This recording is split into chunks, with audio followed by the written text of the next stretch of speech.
j'espère que vous allez bien. Alors, je vous fais une petite vidéo pour vous parler de Elite, le tome 3, Under Your Skin, de FV Estier, en auto-édition. En fait, elle a envoyé sur... elle a envoyé, non, pas du tout. C'était écrit sur Instagram qu'elle cherchait des chroniqueuses pour chroniquer son livre, hein, ce tome 3.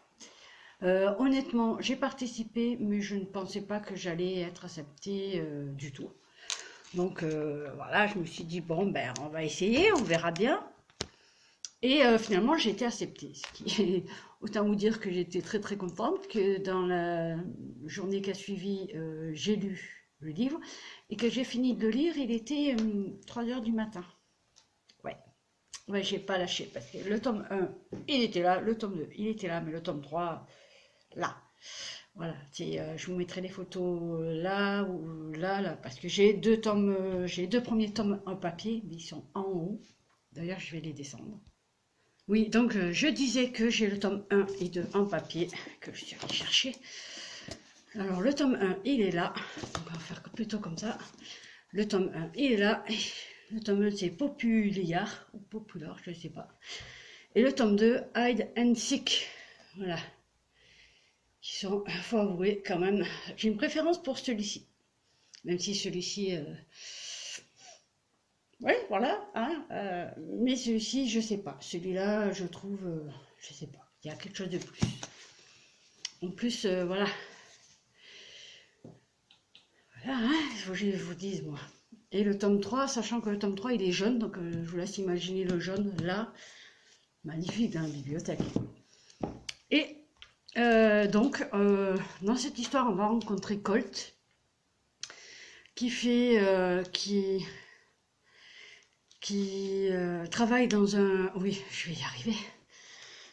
Qui travaille dans un garage, mais de temps en temps, il fait des films porno. Et on le connaît, on connaissait déjà, puisqu'il il fait partie des Fucking Love. Et on l'a vu dans les films porno, en fait, qu'il fait. Il est dans les livres d'Amélie Astier. Fucking Love, donc il faut lire Fucking Love, vous les verrez.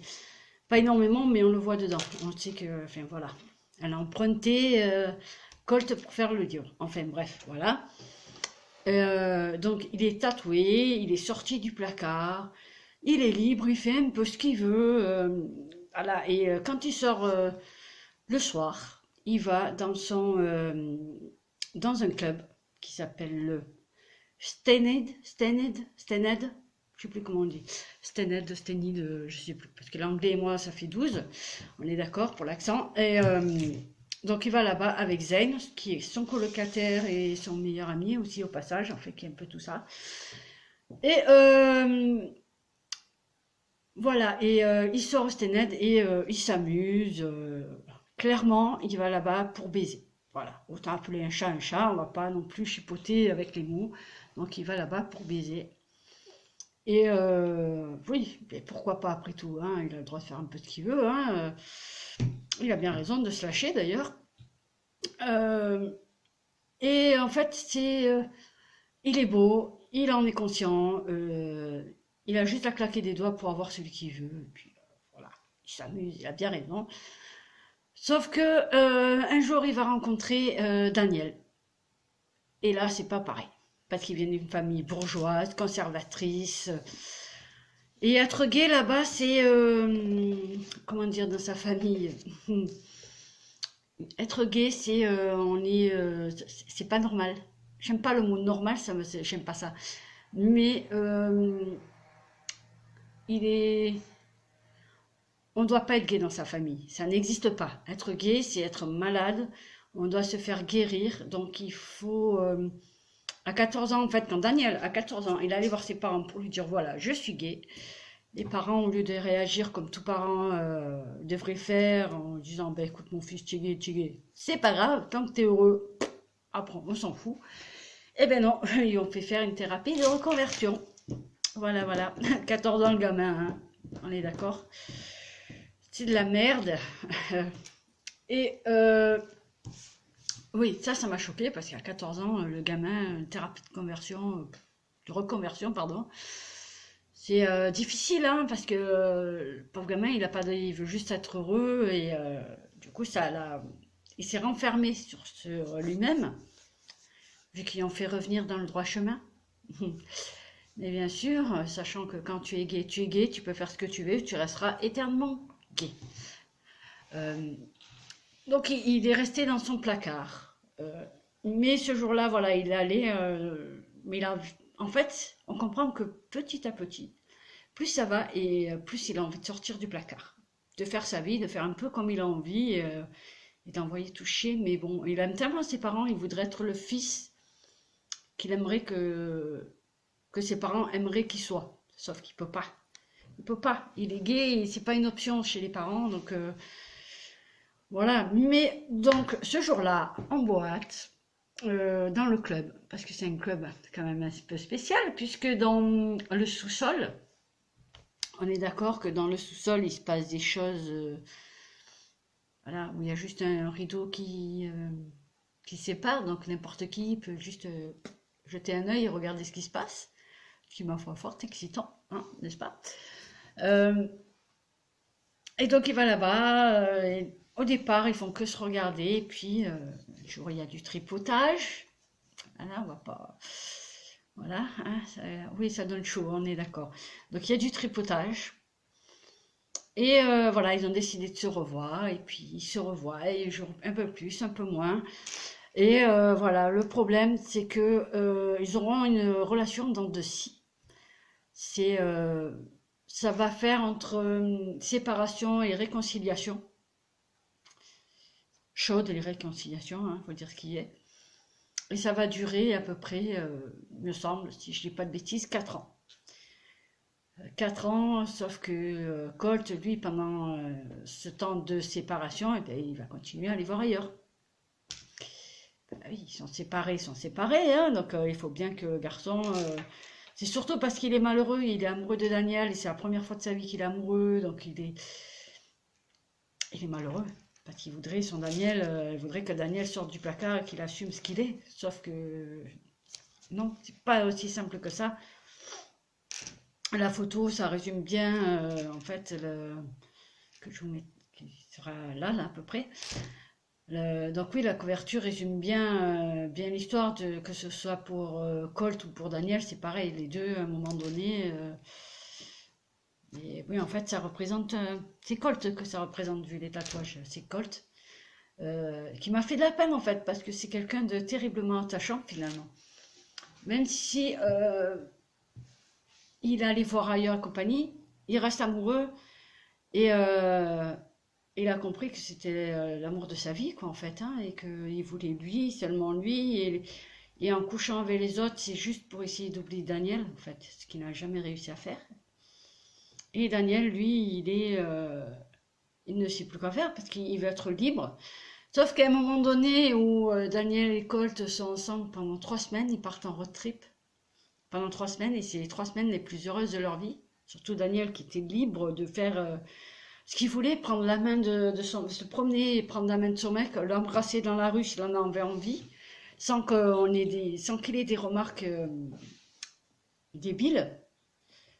Et oui, du genre de mec, ben, c'est dégueulasse, ta gueule, voilà. Voilà, ta gueule, j'ai envie de te dire. Hein, mais voilà, pendant ces 3 semaines, ça a été les 3 semaines les plus merveilleuses de sa vie et il n'a pas envie d'en changer. Seulement, voilà, il s'est fait gauler par le père. Donc je vous laisse imaginer qu'est-ce que ça a été. Ça n'a pas crié, ça n'a pas rien. À la limite, j'aurais préféré que le foot à la porte.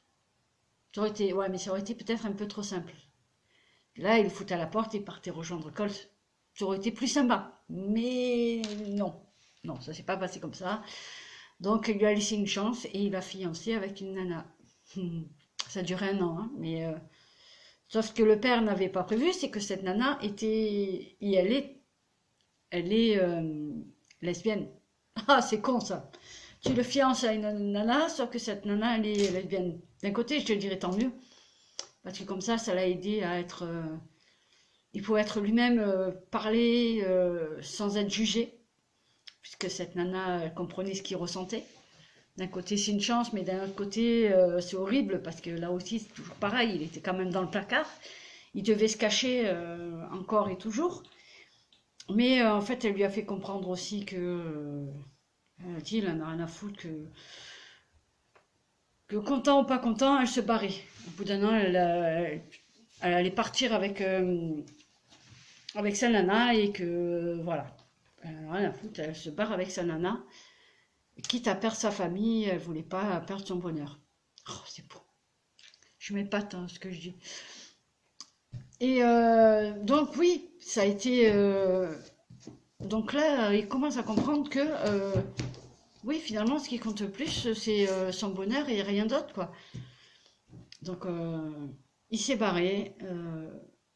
Il a dit stop, ça suffit, je veux vivre ma vie, mon bonheur. Donc la mère a insisté pour qu'il se fasse un repas à 4 entre les parents, Daniel et Colt. Comment vous dire que ça a été, mais l'apothéose pour moi c'était un moment jouissif parce que en fait les parents pensaient que parce que le père, si vous voulez, il menaçait Daniel de oui de toute façon tu n'es qu'un jouet pour mon fils, il va redevenir dans le droit chemin. Et là, le minot l'a envoyé chez son père, quoi. Oh putain, il était temps. Ça a été jouissif pour moi de le voir le remettre son père à sa place et qu'il décide d'être heureux. Pour une fois, d'être heureux et de ne pas choisir son père. De choisir lui, son bonheur et rien d'autre. Et ça, j'ai trouvé ça, mais jouissif. Comme je vous dis, c'était jouissif et à la limite, avec ma liseuse en train de hurler, oui, il était temps. Enfin, pas 3 heures du matin non plus, mais je me comprends de dire, oui, enfin, il était temps, ça y est, t'as réagi. Bon, après, à partir de là, ça a été... je n'étais que sourire. Parce qu'en fait, c'est rigolo parce que Daniel, il a un caractère très fermé, et Colt, très fermé, et Colt est très ouvert. Et en fait... si vous voulez, Colt a pris la réserve, un peu de la réserve de Daniel, et Daniel a pris un peu de l'ouverture de Colt. Donc voilà, c'est pour ça que je dis, dans ma chronique écrite, que ce sont des pièces de puzzle, parce qu'ils se complètent totalement. Et on va apprendre, parce que Colt va faire des confidences à Daniel, que Daniel n'accorde pas facilement sa confiance finalement, et Colt va lui prouver, mais alors d'une façon... sublime la confiance qu'il a en Daniel, mais je vous dirai pas comment parce que sinon il faut que vous les découvriez vous-même parce que c'est voilà. Mais oui, on apprend via Zane, donc qui est le colocataire de Colt, on apprend un peu de l'histoire de Zane et de Jude, si je dis pas de bêtises, du tome 1. Jude et Zane, oui c'est ça. Et on apprend un peu, on vit un peu leur histoire à travers ce tome 3. Même si on la connaissait déjà, puisqu'on en est au tome 3. Donc, et on apprend un peu le début de Kane et Cooper, du tome 2. Mais légèrement, mais voilà, il faut lire les 2 premiers pour comprendre. Et en fait, Zane et Colt, je vais y arriver, ont une histoire ensemble. En fait, on apprend comment ils se sont rencontrés et pourquoi ils ont une amitié aussi forte, qui est quand même spéciale, que peut-être que certaines personnes ne peuvent pas comprendre, parce que c'est une amitié qui est très forte et très spéciale. Mais en fait, quand Colt fait des confidences à Daniel, quand il s'ouvre enfin, parce que Colt, même s'il est très ouvert, c'est quelqu'un de renfermé à l'intérieur, qui ne se lâche pas facilement. Les confidences, on ne laisse... On apprend, si vous voulez, tout le long du livre, certaines choses. On commence à comprendre que sous les tatouages, il y a des trucs où on comprend, on se dit, c'est peut-être ça. Ah, peut-être que... Mais c'est pas sûr. Mais on a une idée quand même de ce qui se passe. Et voilà, quand il fait les confidences à Daniel, là on se dit, ouf, lui aussi il a un passé, il n'est pas... voilà, il est un passé pas très très sympathique aussi. Mais oui, on comprend que c'est pas facile pour lui non plus à Colt de faire confiance parce qu'il ne de rien.